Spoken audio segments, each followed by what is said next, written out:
মুন্সিগঞ্জের ধলেশ্বরী ও শীতলক্ষ্যা নদীতে প্রতিনিয়ত কারখানার লাইটার জাহাজ নোঙর করায় নৌ চলাচল বিঘ্নিত হয়ে যে কোনো সময় ঘটতে পারে দুর্ঘটনা।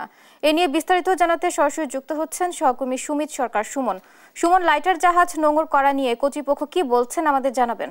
জি, ধন্যবাদ আপনাকে বুবলি। আপনি যেমনটি বলছিলেন, মুন্সিগঞ্জের ধলেশ্বরী এবং নারায়ণগঞ্জের শীতলক্ষ্যা নদীতে কিন্তু অবৈধভাবে মুন্সিগঞ্জে প্রায় 5টি সিমেন্ট কারখানার লাইটারবাহী যে জাহাজগুলি রয়েছে সেই জাহাজ কিন্তু অবৈধভাবে আসলে নদীর মাঝখানে নোঙর করে রেখেছেন।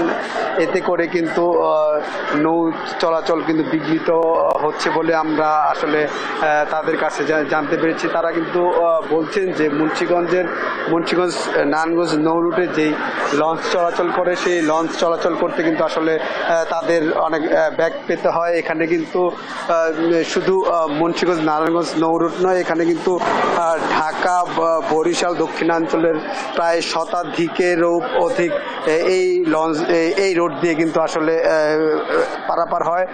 এতে করে কিন্তু লঞ্চগুলি আসলে বিপাকে পড়ে। তারা কিন্তু বলছেন যে এলোমেলোভাবে এখানে জাহাজগুলি নোঙর করে রাখার কারণে তাদের চলাচলে সমস্যা হয় এবং যে কোনো সময় আসলে বড় ধরনের দুর্ঘটনা ঘটতে পারে বলে আমাদের এখানকার যাত্রী এবং লঞ্চের চালকরা জানিয়েছেন। তো আমরা এখানে প্রশাসনের সাথে কথা বলেছিলাম।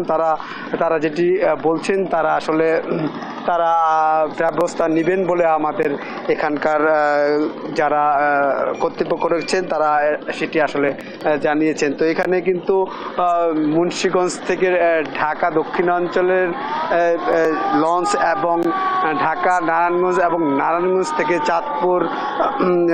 চাঁদপুর রোডে কিন্তু 3টি রোডে এই লঞ্চ চলাচল করে।